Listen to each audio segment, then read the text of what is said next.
Bruce Lee faces a real dilemma. He's on the verge of stardom in the United States with a projected TV series on the horizon, but he's just achieved superstardom as a film actor here in Hong Kong. So what does he choose, the East or the West?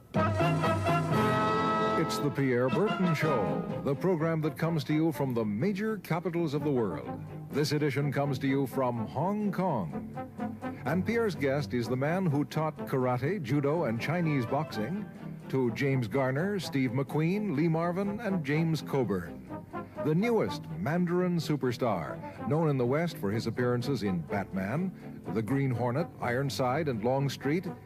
His name is Bruce Lee, and he doesn't even speak Mandarin.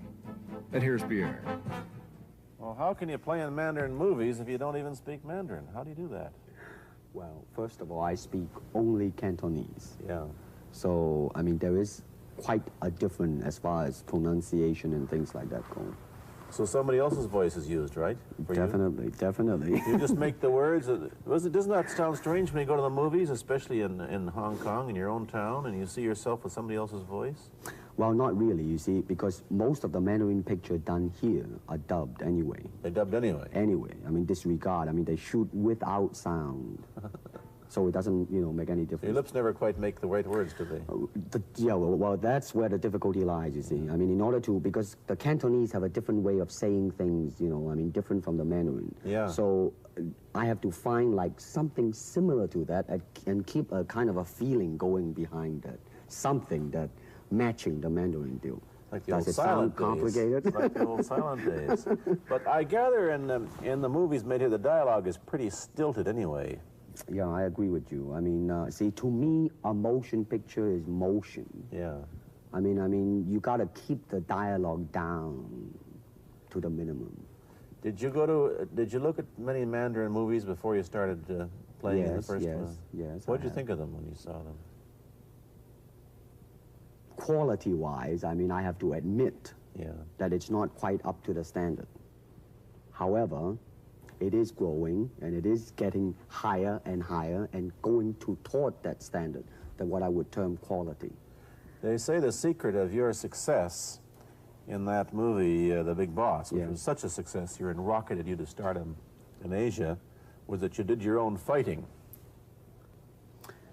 Well, I mean, definitely, in the beginning, I had no intention or whatsoever that what I was practicing and what I'm still practicing now would lead to this to begin with.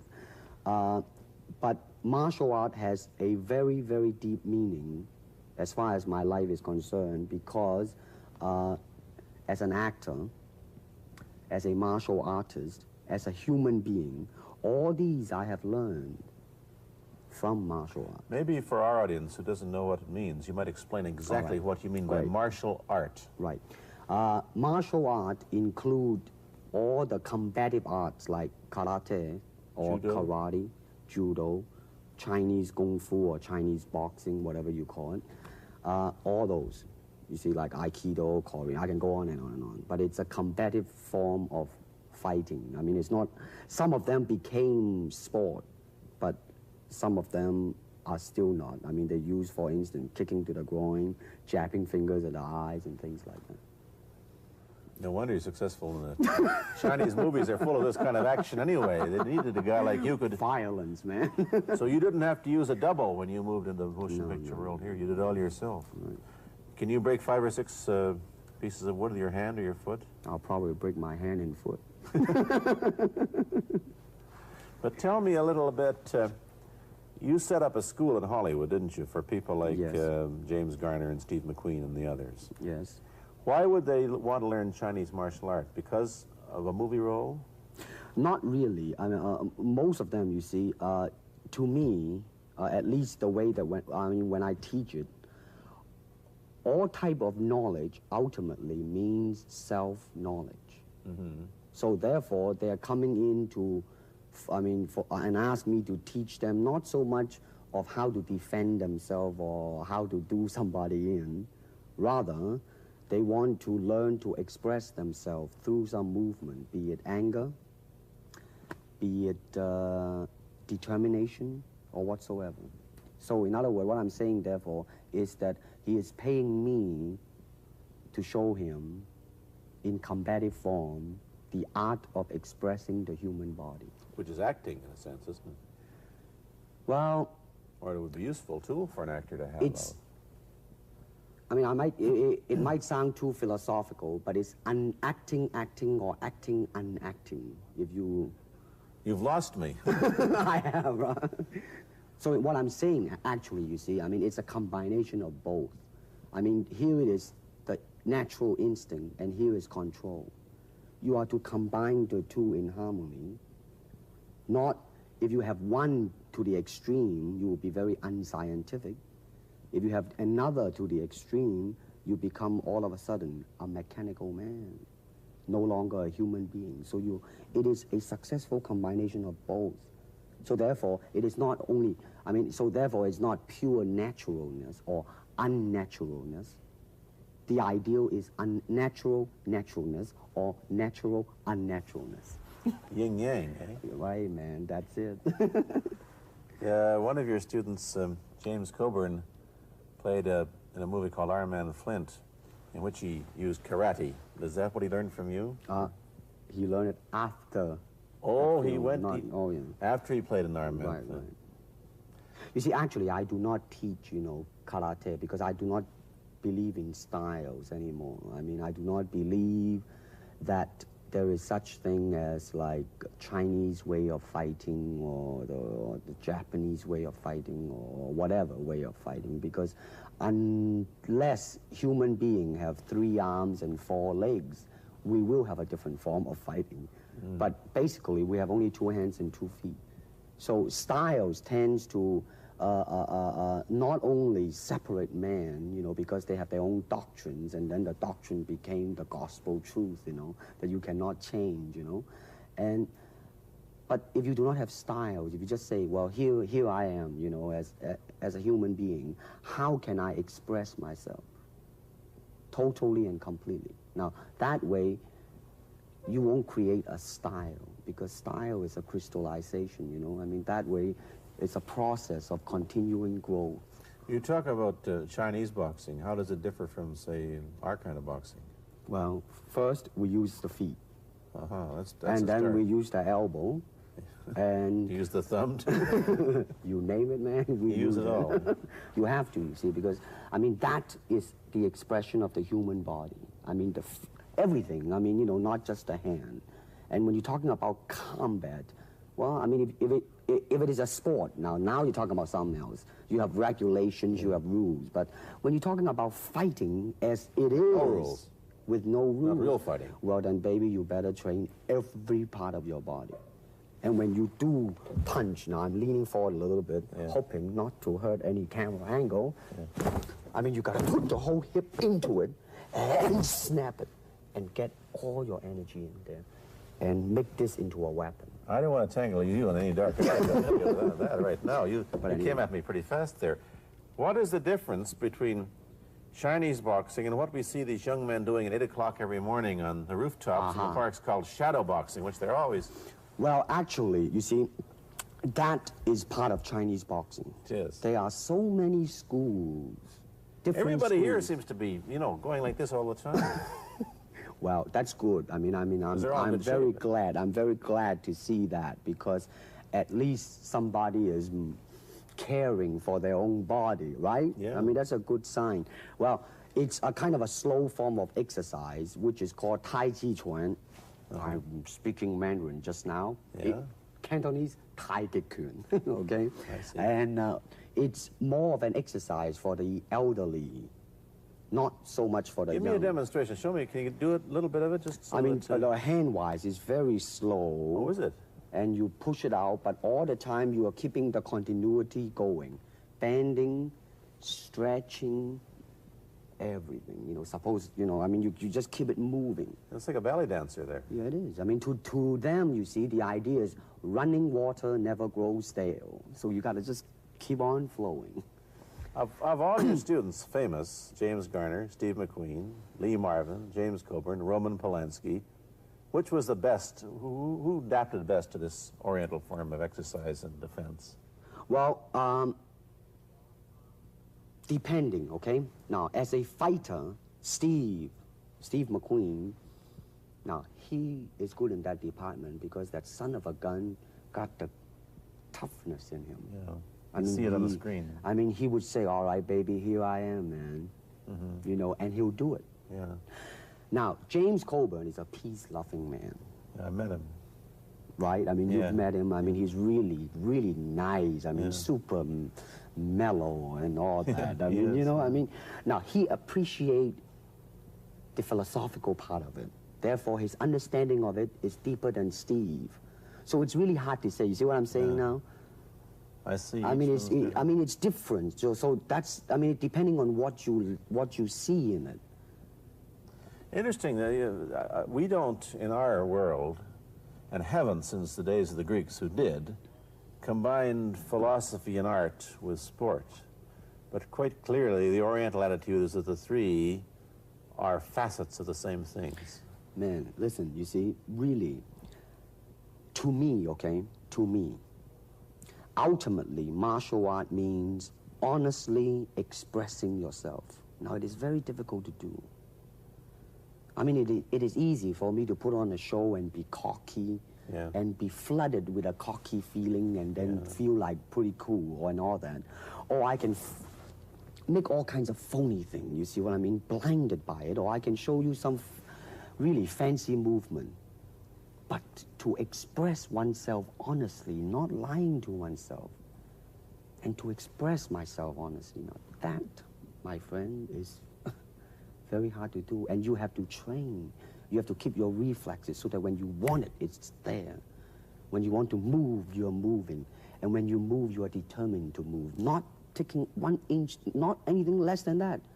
If I want to punch, I'm gonna do it, man, and I'm gonna do it, you see? So, I mean, so that is the type of thing you have to train yourself into it, to become one with the, you think? After he left the University of Washington, where he studied, of all things, philosophy, if you can believe that. He did, but that, perhaps you understand why the two go together from the first half of this program. But I'm told that you got the job on the Green Hornet, where you played Cato the chauffeur, mainly because you're the only Chinese-looking guy who could pronounce the name of the leading character, Britt Reed. I meant that as a joke, of course. And it's a heck of a name, man. I mean, every time I said it at that time, I was super conscious. I mean, really now, that's another interesting thing, huh? Let's say if you learn to speak Chinese. Yeah. And it's very, I mean, it's not difficult to learn and speak the word. The hard thing, the difficult thing, it's behind what is the meaning, what brought on the expression and feelings behind those words. Like when I first arrived in the United States, and I look at a Caucasian, and I really would not know whether he was putting me on, or is he really angry, because we have different way of reacting to it. See, those are the difficult things, you see. It's almost as if you came upon a strange race where a smile didn't mean what it does to us. In fact, a smile doesn't always mean the same, does it? Of course not. Yeah, I just thought of that. Bruce Lee had a bit part, or a supporting role in the Longstreet series, and this had an enormous effect on the audience. What was it?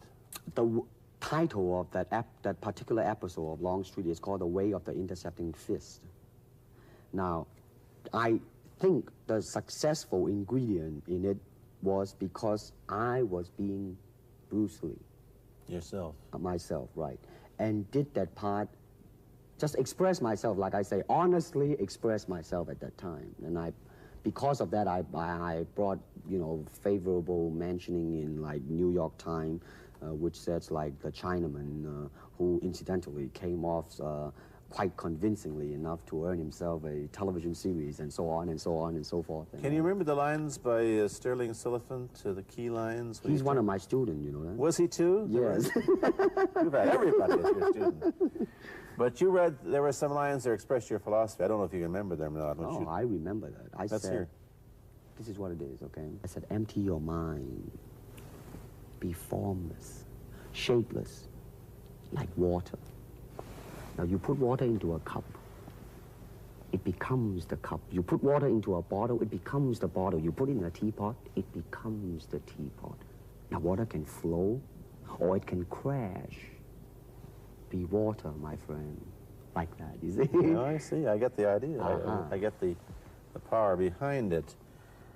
There's a pretty good chance that you'll get a TV series in the States called The Warriors, in which you use what, the martial arts well, in a Western setting? That was the original idea. Now, Yeah. Paramount, you know, I did Longstreet for Paramount, and Paramount wants me to be in a television series. On the other hand, Warner Brother wants me to be in another one, but both of them, I think, they want me to be in a modernized type of a thing. And they think that Western idea is out. But Whereas you would you want to do the Western, eh? I want, because you see, I mean, how else can you justify all these punching and kicking and violence except in that period of the West? I mean, in nowadays, I mean, you don't go around on the street kicking people or punching people. Because if you do,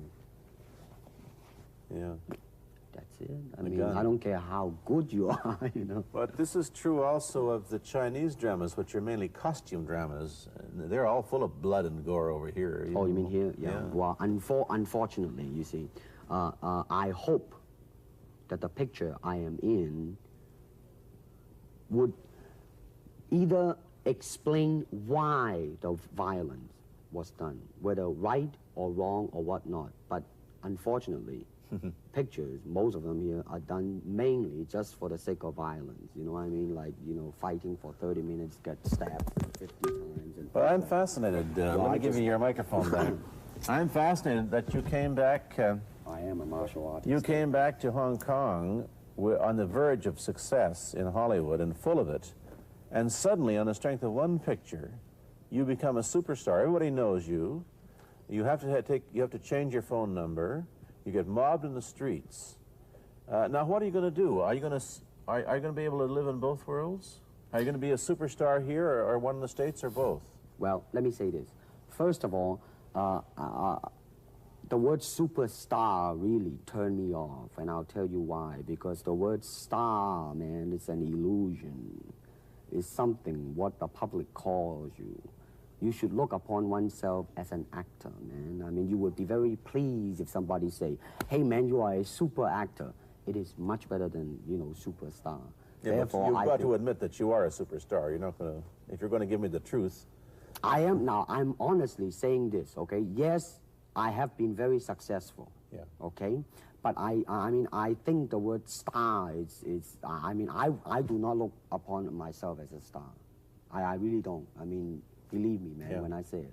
I mean, I'm not saying it because I... What are you going to do? Let's get back to the question. Okay. Are you going to stay in Hong Kong and be famous? Or are you going to go to the United States and be famous? Or are you going to try and eat your cake and have it too? I am going to do both because, you see, I have already made up my mind that in the United States, I think something about the Oriental, the true Oriental should be shown. Hollywood sure as heck hasn't. You better believe it, man. I mean, it's always that pigtail and bouncing around, chop, you know, with the eyes slant and all that. And I think that's very, very out of... Let me ask you, however, about the problems that you face as a Chinese hero in an American series. Have people come up in the industry and said, well, we don't know how the audience are going to take a non-American? Such question has been raised. In fact, it is being discussed, and that is why The Warrior is not going to be on. I see. You see, because unfortunately, such thing does exist in this world, you see. Like, they think that business-wise, it's a risk.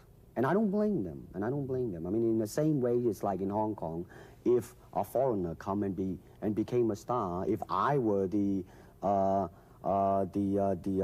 man with the money, I probably would have my own worry of whether or not the acceptance would be there. But that's all right, because if you honestly express yourself, it doesn't matter, see? Because are you too Western for Oriental audiences, do you think? Oh man, like how? I have been criticized for that.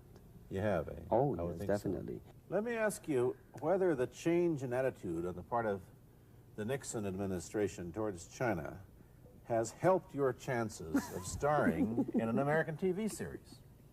Well, first of all, this happened before that. Yeah. But I do think that things of Chinese will be quite interesting for the next few years. I mean, not that I'm politically, inclining toward anything. No, I understand that, but I'm just wondering. But I mean, once the opening of China, that it will bring more understanding. Yeah. More things that are, hey, like different, and maybe in the contrast of comparison, some new thing might grow. So therefore, it's a very rich period to be in. Like if I were born, let's say, 40 years ago. Yeah.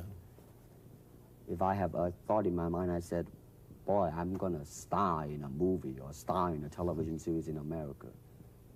Well, that might be a vague dream, but I think right now, maybe, man.